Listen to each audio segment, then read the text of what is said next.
Hi everyone, welcome to J chemistry. So guys, chemistry unfiltered series में आज हमारे साथ हैं BIS scientist Raj. So Raj, welcome to the platform. आपने टाइम निकाला इस इंटरव्यू के लिए, वी आर वेरी ग्रेटफुल। और सबसे इंपॉर्टेंट मैं आपको बताना चाहूँगी कि बीआईएस के बारे में मुझे बस इतना ही पता है कि BIS is bureau of Indian standards. इसके बाद क्या काम होता है यहाँ पे, कैसे ऑपरेट करता है, और स्पेशली केमिस्ट्री वाले स्टूडेंट्स वहाँ पे कैसे जाते हैं, कौन सा एग्जाम होता है, ज्वाइनिंग कैसे होती है, ये सारी चीज़ें हम आज डिस्कस करने वाले हैं। इसके अलावा राज की पर्सनल लाइफ कैसी रही है, उनकी प्रिपरेशन जर्नी कैसे रही है, आई एम वेरी श्योर आपको ये पूरा सुनना चाहिए। इसके बाद ना कंक्लूड आप यही करेंगे, क्योंकि मैं बहुत देर पहले बात कर रही थी अभी राज से कि इनकी प्रिपरेशन जर्नी कैसी रही है, तो मुझे वहाँ से यही समझ में आया कि बहुत ही अप्स एंड डाउन्स रहे हैं। तो कुछ ऐसा जो हर स्टूडेंट के माइंड में चलता रहता है कि पता नहीं ये हो पाएगा नहीं हो पाएगा, बट हाँ, एक अच्छी चीज़ है कि जो भी अपॉर्चुनिटी सामने आए ना, उसको उसके लिए अप्लाई कर देना चाहिए। ऐसे सोचना नहीं चाहिए कि मेरा होगा नहीं होगा। आप बस अप्लाई कर दो, है ना, प्रिपेयर करो, अप्लाई कर दो, होगा तो अच्छी बात है, नहीं हो तो कोई बात नहीं, कुछ सीख लेंगे। ये चीज़ें एटलीस्ट मुझे समझ में आई हैं। तो मैंने ये चीज़ें क्यों बोली है आपको समझ में आएगा भी आगे जब इंटरव्यू देखेंगे। तो सबसे पहले राज, मैं आपको थैंक यू बोलना चाहूँगी, आपने इतना टाइम निकाला है। और मैं ये भी चाहूँगी, मतलब बहुत फ्रेंकली, कि बीआईएस के बारे में मुझे बहुत ज़्यादा इन्फॉर्मेशन नहीं है। सो आई एम श्योर स्टूडेंट्स को भी बहुत ज़्यादा इन्फॉर्मेशन नहीं होगी, और सोसाइटी के लिए बहुत इंपॉर्टेंट है ना। तो मैं चाहूँगी हम वहीं से स्टार्ट करें इंटरव्यू कि बीआईएस क्या है actually. Okay ma'am, thank you so much for inviting me. और मेरे भी कभी कहीं ना कहीं जहन में था से आपसे मैं मिलूं, क्योंकि आपके मैंने बहुत सारे वीडियो लेक्चर्स वगैरह देखी है। Thank you. और बात करें अगर बीआईएस के बारे में, तो BIS stands for bureau of Indian standard. ये बेसिकली एक नेशनल स्टैंडर्ड बॉडी होती है। हर कंट्री में एक नेशनल स्टैंडर्ड बॉडी होती है जो प्रोडक्ट क्वालिटी को कंट्रोल करता है, राइट। सो ये बीआईएस जो होता है ये मिनिस्ट्री ऑफ कंज्यूमर अफेयर्स के अंडर आता है, ठीक है। और ये लगभग आई थिंक 1947 के आसपास ये इस्टेब्लिश्ड हुआ था, बट उस टाइम ये बीआईएस के नाम पे नहीं जाना जाता था। उस टाइम ये ISI, that is Indian standard institution के नाम पे जाना जाता। फिर 1986 में कुछ कोई एक्ट आया, फिर वहाँ से बीआईएस के बारे में प्रचलित ही हुआ। फिर अभी जो करेंटली जो बीआईएस का एक्ट चल रहा है वो बीआईएस एक्ट 2016 चल रहा है, right. So this is something about BIS. अगर हम बात करें बीआईएस के काम के बारे में, बीआईएस में ना बेसिकली 3 रोल्स होते हैं, 3 काम होते हैं basically. That is first one is standardization, formulation of standardization, दूसरा है लैब का काम, और तीसरा होता है सर्टिफिकेशन काम। इसके अलावा जो होते हैं वो हॉल मार्किंग डिपार्टमेंट भी होते हैं और अदर डिपार्टमेंट्स भी होते हैं। अगर हम बात करें स्टैंडर्डाइजेशन की, तो अगर हम किसी का एग्जांपल लें, जैसे पैकिंग ड्रिंकिंग वाटर हो गया, जो वाटर हम बेसिकली बिस्लेरी की बोतल या किसी कहीं कहीं हम सफ़र करते हैं तो 20 रुपए की जो बोतल लेते हैं, तो उसके लिए भी अगर किसी को फैक्ट्री लगानी है, तो फैक्ट्री लगानी है तो उसके कुछ स्पेसिफिकेशन होते हैं, कुछ टेस्ट होते हैं।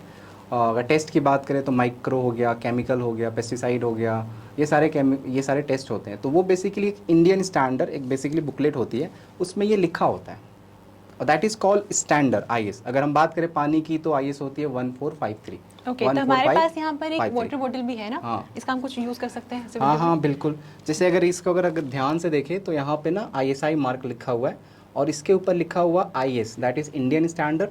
और जो पानी के लिए जो हम रेफरेंस लेते हैं इंडियन स्टैंडर्ड का, वो होता है 14543, और इसके नीचे लिखा होता है लाइसेंस नंबर, जो बेसिकली जिस फैक्ट्री ने इसको लाइसेंस लिया होगा, ग्रांट कराया होगा, राइट।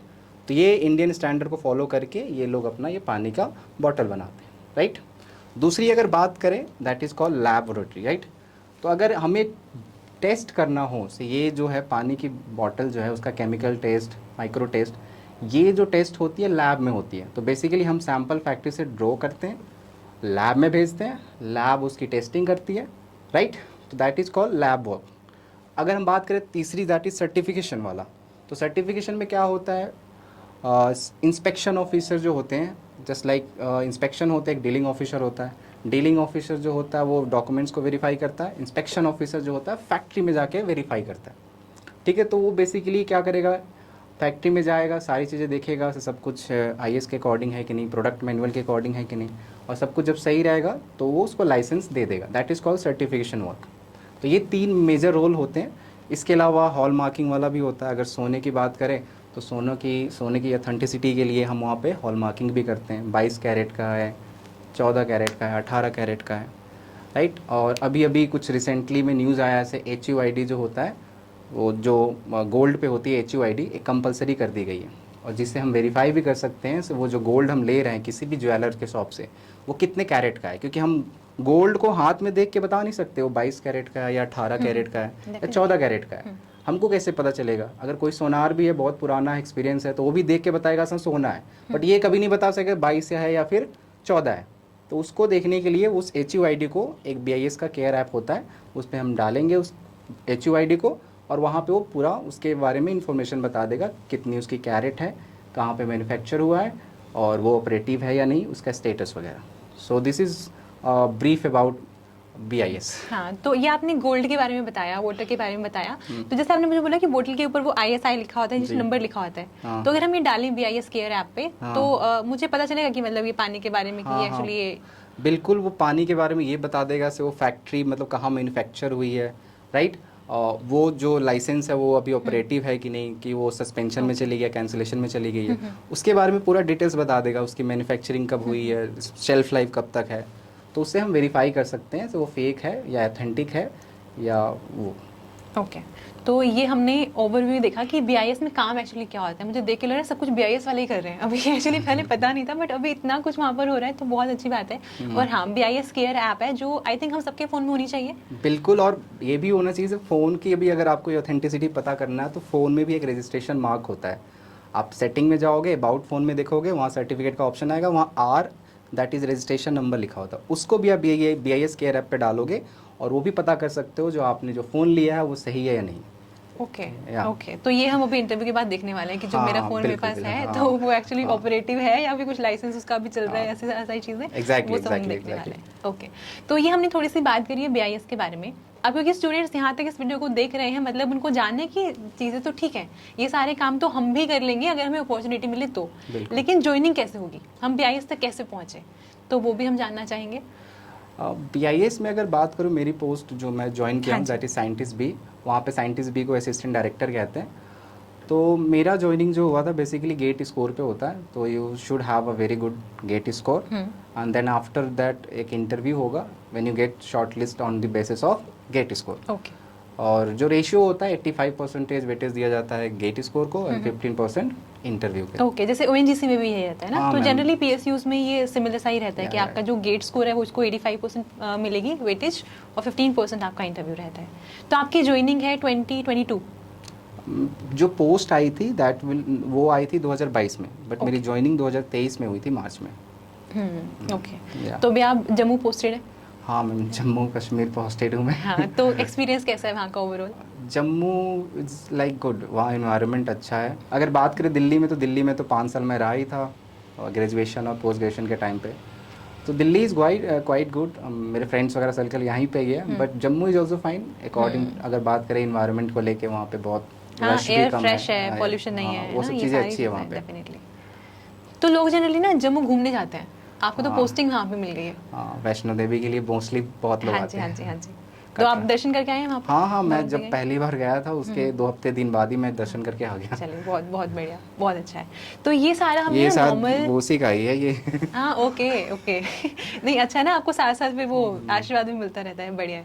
तो ये सारा हमने बात करी बेसिकली BIS के बारे में। अच्छा, बाय द वे राज जब आए हैं तो ये हमारे लिए ये भी लेकर आए हैं, आप देख सकते हैं इसको, आपको दिख रहा होगा इंडियन नेशनल फ्लैग। इसको ना मैं ओपन आपके सामने ही करती हूँ। तो यहाँ पर आप देख सकते हैं ये एक नेशनल फ्लैग है यहाँ पर, और ये पेपर वेट आई थिंक, और ये आई थिंक स्टैंड है नेशनल फ्लैग को लगाने के ओके लिए। ओके ओके, तो ये एक स्टैंड भी है यहाँ पर, आप देख सकते हैं। इसको भी हम यहाँ रख देते हैं, इसकी फ़ोटो मैं अलग से इंसर्ट कर दूंगी, ठीक है, वो आप देख लेना बाद में। इसके लिए थैंक यू सो मच, ये बहुत अच्छा लग रहा है यहाँ पे, वो पूरी ना गवर्नमेंट ऑफ इंडिया और वो सबकी पूरी फील आ रही है इंटरव्यू में, बहुत अच्छी बात है। अब ये सारी चीज़ें तो मतलब एक लेवल के बाद आपने अचीव करी है ना, जो कि बहुत अमेजिंग है। बट लेकिन अब यहाँ तक स्टूडेंट्स को लग गया होगा कि सर ने बहुत मेहनत करी, जो डेफिनेटली आपने मेहनत करी है, बट ना एक ऐसे परसेप्शन आता है कि ये तो बहुत स्टूडियस रहे होंगे, स्कूल में बहुत पढ़ते होंगे, 11th-12th में BSc MSc में बहुत स्टूडियस रहे होंगे, तो क्या ऐसा है? मैम ऐसा तो बिल्कुल भी नहीं है, मैंने एग्ज़ाम टाइम ही बेसिकली ज़्यादातर पढ़ा है। और स्टूडियस तो अगर बात किया जाए तो BSc के अगर फर्स्ट सेमेस्टर की बात किया जाए तो 4.7 CGPA है मेरी। ओके ओके, this तो is हम ना एक बार जानना चाहेंगे आपकी स्कूलिंग कहाँ से है? मेरी स्कूलिंग जो है, अगर हम बात करें क्लास 6 से पहले, तो मैं नागालैंड में था अपने पापा के साथ, वहाँ ट्रांसपोर्ट की बिजनेस थी। सो क्लास 6 तक मैं नागालैंड में ही पढ़ा हूँ। उसके बाद मैं शिफ्ट हो गया था UP सुल्तानपुर। ओके तो 6th से 12th क्लास यूपी सुल्तानपुर में हुआ है। हम्म। एंड आफ्टर दैट मैंने 1 साल तैयारी भी करी थी जेई के लिए। उस टाइम उतनी खास नॉलेज हो थी नहीं, तो कोटा भी गया था। तो कोटा में 1 साल बस यही पता चल पाया से जेई एग्ज़ाम होता क्या है। तो फाइनली जेई एग्ज़ाम दिया। आई थिंक 109 समथिंग नंबर थे, कट ऑफ क्लियर था, बट गवर्नमेंट कॉलेज नहीं मिला। तो पहले से डिसाइडेड था से गवर्नमेंट कॉलेज मिलेगा then I will go for it. But CBSE board में 12th में अच्छे परसेंटेज थे, पीसीएम में स्पेशली, फिजिक्स केमिस्ट्री हाँ जी, मैथ्स में। और डीयू का कट ऑफ भी आया था और उसी टाइम 10th कट ऑफ आई थी। तो जाकिर हुसैन दिल्ली कॉलेज मिल रहा था, केमिस्ट्री डिपार्टमेंट अच्छा भी है वहाँ का, तो मैं वहाँ ही ज्वाइन कर लिया। Okay okay. और उसके बाद बीएससी के बाद, बीएससी में कैसा रहा? आपने बोला कि 4.5 सीजीपीए आपका चल रहा था, तो वो अचानक से फिर वो कैसे शिफ्ट आया लाइफ में? अब वो मैंने पहली बार तो कॉलेज मिल नहीं रहा था, 10th कट ऑफ में कॉलेज मिला, तो वही मेरे लिए बहुत अच्छी बात थी। जैसे मैं बहुत ज़्यादा एक्साइटेड था ग्रेजुएशन डीयू से होने के लिए। तो मैं जब गया था तो मेरे कहीं ना कहीं जहन में था, आई थिंक वो स्कूल से ही था, से मेरे को डांस करना है, थोड़ा डांस करना है, डांस का है। तो मैंने उस टाइम ना डांस सोसाइटी भी ज्वाइन करी थी इनिशियली। तो मे भी मुझे लगता है मैं डांस में ज़्यादा इन्वॉल्व हो गया, तो मैं क्लासेस वगैरह बहुत ही कम जाता था। मैं बेसिकली कभी वो प्रैक्टिकल हो गया या फिर वाइवा हो गया उसी टाइम जाता था, और बाकी टाइम तो डांस सोसाइटी में ही रहता था। तो मे भी इसी के रीज़न से मैंने 2 साल डांस किए। 2 साल मेरी अच्छी परसेंटेज नहीं थी सेमेस्टर वाइज या ईयर वाइज। 3rd ईयर में मैंने डांस सोसाइटी को लीव किया। कहीं ना कहीं मैं किसी से पता चला था आईटी जैम के बारे में। तो आईटी जैम का मुझे प्रिपेयर करना ही था, तो मैंने आईटी जैम के बारे में प्रिपेयर भी किया। और जब मैंने जेई की प्रिपरेशन करी थी तो उस टाइम टीचर्स को देखे थे जो मुझे पढ़ा रहे थे, उनकी सैलरी वगैरह भी अच्छी थी, तो कहीं ना कहीं दिमाग में वो भी था से केमिस्ट्री थोड़ा अच्छे से सीखना है और जैम का एग्ज़ाम देना है, आईटी जानी है, टैग लेनी है और यही पढ़ाना है। ओके। तो फाइनली मैंने दिया और रैंक भी ठीक ठाक आ गई और आईआईटी दिल्ली मिल गया मेरे को। आपने ये बहुत ऑनेस्टली बोला कि आईआईटी जैम देना है, आईआईटी का टैग चाहिए और फिर ज्वाइन करना है, जो कि बहुत मतलब बहुत ऑनेस्टी है इस बात में ना, क्योंकि हम सबको पता है, बहुत सारे स्टूडेंट्स ऐसे सोचते हैं, क्योंकि हाँ कोचिंग सेंटर में चलता है कि अगर आईआईटी का टैग है तो फिर ज्वाइनिंग थोड़ी ईजी हो जाती है। Exactly. तो आपने बहुत ऑनेस्टली बताया। अच्छा, एक और चीज़ है, जैसे ना मैं भी डीयू से हूँ, तो वहाँ पे डांस सोसाइटी जैसे होती हैं या फिर बहुत सारी सोसाइटीज और भी होती हैं, तो हम ऐसे सोचते थे कि जो ये डांस सोसाइटी में है या फिर जो किसी और सोसाइटी का पार्ट है, मतलब वो पढ़ने लिखे तो आते नहीं है, उनको पढ़ने लिखने में आते नहीं है, उन्होंने क्लास में आने से वैसे प्रोक्सी लगवानी है ना? तो ऐसा आपके वाले केस में भी था? हाँ, कुछ 2 साल तो ऐसा ही था। 3rd ईयर में, मैं 3rd ईयर की बात करें, 1st सेमेस्टर में तो मैं प्रॉपर क्लासेस गया था, और इवन दो सभी शॉक्ड थे, टीचर से लेके स्टूडेंट्स तक, से मैं क्यों क्लासेस आ रहा हूँ। और रिस्पॉन्स ज़्यादा कर रहा था क्लास में, टीचर्स भी थोड़ा देख रहे थे से एक अचानक से इसको क्या हो गया। तो 3rd ईयर के 1st सेमेस्टर तक मैं प्रॉपर गया था क्लासेस। और 2nd सेमेस्टर की बात करें तो जैम का एग्ज़ाम था, तो जैम के एग्ज़ाम से 1 महीने पहले मैंने प्रॉपर क्लास ही नहीं गया, 1 महीने पूरा, क्योंकि मेरे को कहीं ना कहीं जैम का प्रिपेयर ही करना था, टेस्ट सीरीज वगैरह अच्छे से देना था, तो मेरे को चांस नहीं लेना था। और अगर बात करें फर्स्ट ईयर में, फर्स्ट सेमेस्टर में, तो उस टाइम मेरी 4.7 सीजीपीए आई थी, लेकिन वही मैं 3rd ईयर फर्स्ट सेमेस्टर की बात करूँ तो 8.5 चली गई थी, तो वो दुगना हो गया था। तो बच्चे इसलिए भी शॉक्ड हो गए थे थोड़ा सा, और टीचर्स भी, अचानक से इसने शिफ्ट कैसे ले लिया अचानक से।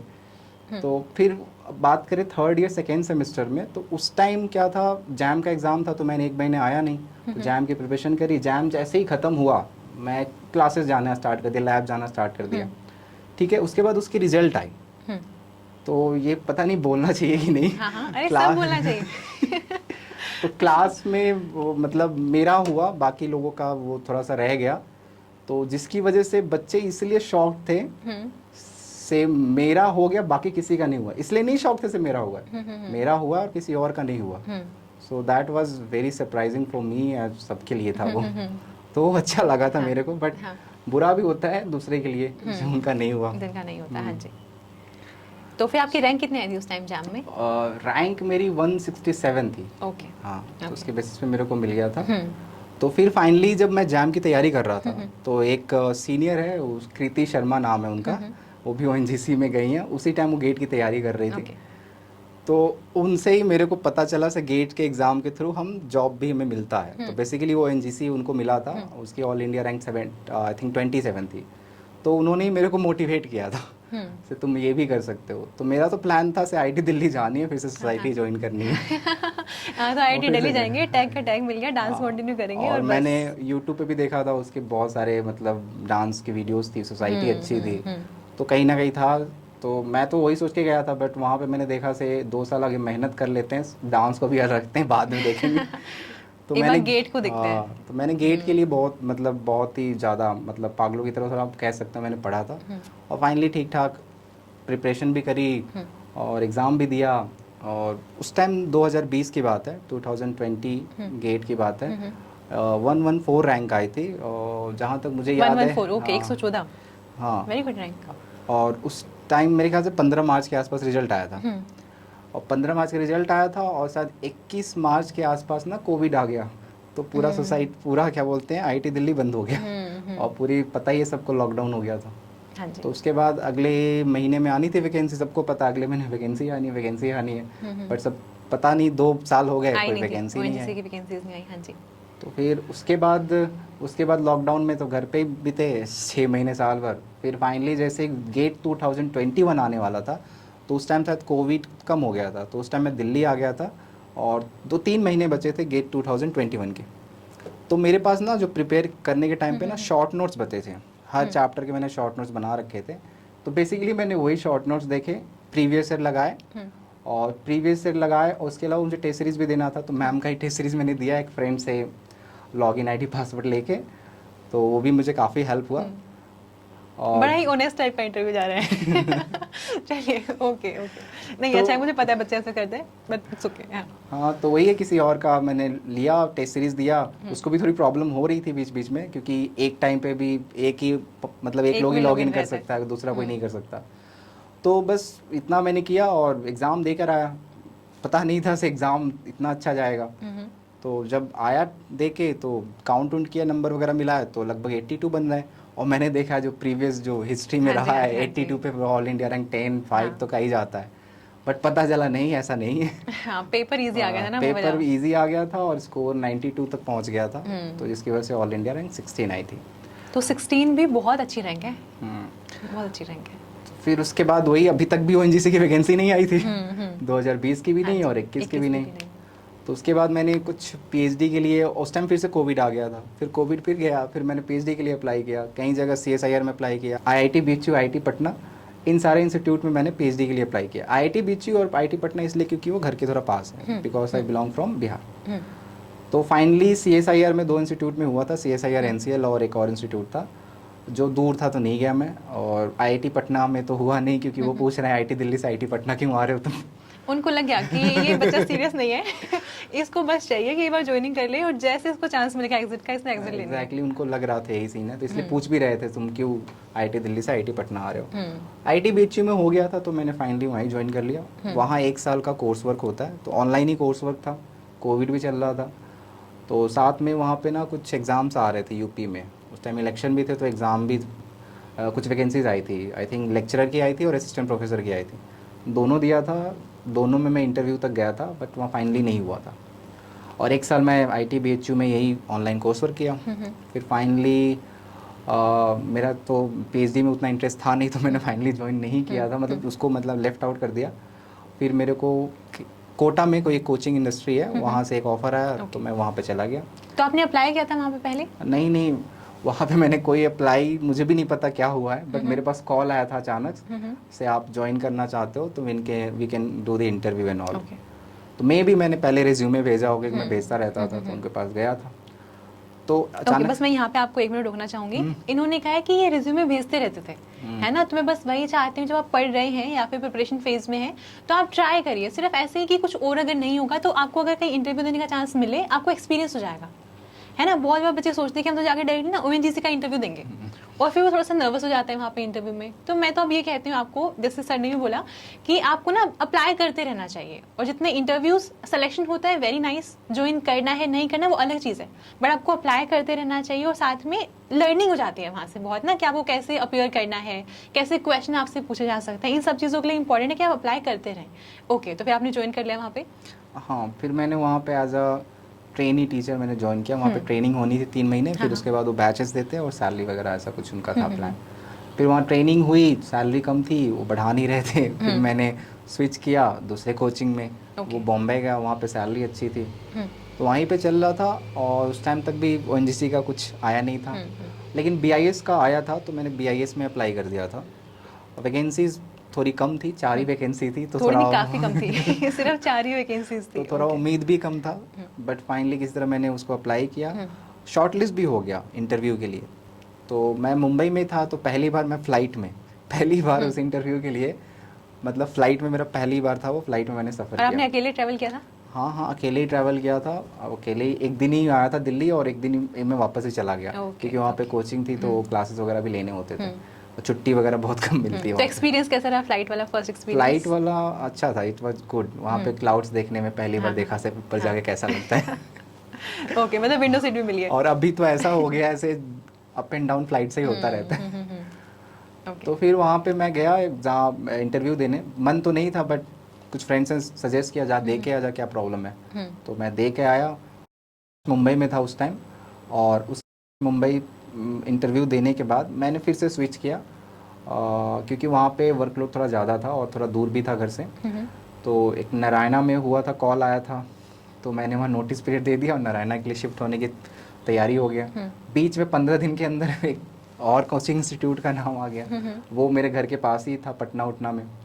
तो फिर मैंने वहाँ पे भी अप्लाई किया, वहाँ पे हो गया, तो फाइनली मैं पटना चला गया। पटना में 5-6 महीने में वहाँ पढ़ाया था, अक्टूबर से मार्च में। तो मार्च के टाइम पे ही बीआईएस का कॉल लेटर आया था, say you have gain selected, if you want to join then you can proceed with that. और आप बिना एक्सपेक्टेशन से नहीं गए थे ना वहाँ पे इंटरव्यू? नहीं, बिल्कुल भी नहीं, 4 वैकेंसी देख के वैसे ही लगा था नहीं होना है। तो आप सोचे थे नहीं होने वाला ये तो ना, ये तो होना ही नहीं, बस दे आते हैं सिर्फ। एग्जैक्टली। तो फाइनली हो गया, और घर वालों को बताया, उनको तो पता ही है, सैलरी भले ही कोचिंग इंडस्ट्री या प्राइवेट जॉब में ज़्यादा हो, लेकिन गवर्नमेंट जॉब है तो जाओ ज्वाइन करो। डेफिनेटली। तो फाइनली वहाँ पे मैंने ज्वाइन किया। वहाँ गया तो जम्मू ब्रांच ऑफिस मेरे को मिली है बीआईएस में, तो I am currently posted in JKBO, that is Jammu Kashmir branch office. Okay, तो वहाँ पे काम किस तरह का रहता है आपका? काम तो जैसे मैंने बताया ही आपको, 3 काम होते हैं, स्टैंडर्डाइजेशन, सर्टिफिकेशन और लैबोरेटरी। तो मेरे को वहाँ पे बेसिकली 2 रोल दिए गए हैं, एक तो लैब का भी काम है और दूसरा सर्टिफिकेशन का काम है। लैब की बात करें तो जो मैं जिस लैब का इंचार्ज हूँ वो गोल्ड की लैब है, बेसिकली वहाँ पे गोल्ड की टेस्टिंग होती है। तो सैंपल हमारे पास आते हैं और उसको टेस्ट करके बताना पड़ता है, सो वो 22 कैरेट का है, 16 कैरेट का है, 18 कैरेट का है, जिस भी कैरेट का है, बेसिकली हमको वो टेस्ट करके उसकी रिपोर्ट वापस भेजनी होती है। मेरा ये रोल होता है, मुझे रिपोर्ट्स आते हैं, मुझे एनालाइज करना होता है, साइन करना होता है, उसको भिजवाने होते हैं। That is basically lab work. और उसको पूरा लैब को मैनेज भी करना होता है। लैब में बहुत सारे टेस्ट इक्विपमेंट होते हैं, टेस्ट केमिकल्स होते हैं, वो सबको देखना होना पूरा काम है। अपार्ट फ्रॉम दैट अगर बात करें हम सर्टिफिकेशन का भी रोल मिला है मेरे को। तो सर्टिफिकेशन में बेसिकली हम लाइसेंस देते हैं। जैसे अगर हम पानी की, जैसे मैम बात कर रही थी, तो उस पानी का भी एक CML नंबर होगा, that is called licence number. और वो लाइसेंस नंबर के लिए अगर किसी फैक्ट्री को बेसिकली अगर पानी का लाइसेंस या किसी भी ISI प्रोडक्ट का लाइसेंस अगर लेना है, तो वो बेसिकली क्या करता है, IS के गाइडलाइंस के अकॉर्डिंग उसको फॉलो करता है, क्या क्या उसको रिक्वायर्ड है, और उसके बेसिस पे वो एप्लीकेशन सबमिट करता है। एप्लीकेशन सबमिट करने के बाद हम उसको स्क्रूटनाइज करते हैं, क्या क्या उसमें कमी है, क्वेरी रेज करते हैं, और उसको वो बेसिकली जो भी क्वेरी होती है उसको कंप्लीट करता है। फिर हम वहाँ पे जाके इंस्पेक्शन करते हैं, देखते हैं चीज़ें सही है, अगर सही पाई जाती है तो हम उसको लाइसेंस ग्रांट कर देते हैं। और बीच बीच में साल में 1 बार 2 बार वहाँ पे इंस्पेक्शन भी होती है, सिर्फ चीज़ें सही काम हो रही है कि नहीं। Okay, so this is called basically certification in a brief way. तो अभी जैसे आपने मुझे BIS जॉब के बारे में बताया, तो वर्कलोड वहाँ पे कैसा रहता है, या फिर जैसे मैं बोलूँ कि अगर पर्सनल प्रोफेशनल लाइफ बैलेंस कैसा रहता है वहाँ पे? मैम वर्कलोड की बात करें तो अगर हम वर्किंग डेज़ की बात करें तो मंडे टू फ्राइडे होता है ऑफिशियली। और अगर टाइमिंग की बात करें तो 9:30 to 5 o'clock, आई थिंक 5:30 ऐसा रहता है। और यही होता है, बाकी तो मेरे को एज इट इज़ ठीक लगता है, ज़्यादा मैं कंफर्टेबल ही हूँ। मैं भी मैं इनिशियल पीरियड में हूँ आगे जाके मुझे अच्छे से और पता चलेगा। और ठीक रहता है मेरे अकॉर्डिंग में। और वैसे भी मैंने कोचिंग इंडस्ट्री में काम करा है, तो वहाँ पे तो बहुत ज़्यादा वर्कलोड होता है। आपको मंडे टू फ्राइडे आना है, 9 से 10 घंटे ड्यूटी करनी है, बहुत सारे काम होते हैं, तो उसके कंपैरेटिवली मेरे को तो ये वाला कम ही लगता है। ओके। तो बाकी जो आपकी कलीग्स हैं उन्होंने कभी बोला कि थोड़ा काम ज़्यादा रहता है वहाँ पे इस तरह का? हाँ मैम, उनको तो लगता ही है काम ज़्यादा। और काम ऐसा भी नहीं है, कम है काम, बट इतना भी नहीं है जितना बट मेरे ये को वो ये कोचिंग इंडस्ट्री में पर्सनल था। ओके ओके, तो आप कंपेयर उससे कर रहे हाँ। हैं, ठीक है। तो बाकी फैमिली खुश है अभी? हाँ, फैमिली तो गवर्नमेंट जॉब के नाम से ही खुश हो जाती है, और क्या। आपको पता है ना वो इंटरव्यू देखने वाले हैं आपका ये। मैं हाँ बिल्कुल देखेंगे ही। ओके तो अभी जैसे आपने अपनी लाइफ को अगर आप देखते हैं अभी कि पहले आप सोच रहे थे कोचिंग इंडस्ट्री में जाना है, देन आपने सोचा कि ओएनजीसी जाना है, देन फाइनली आप बीआईएस में आके सेटल हुए हैं, तो थोड़ी स्टेबिलिटी वाली फीलिंग आती है पहले ही कंपैरिजन में?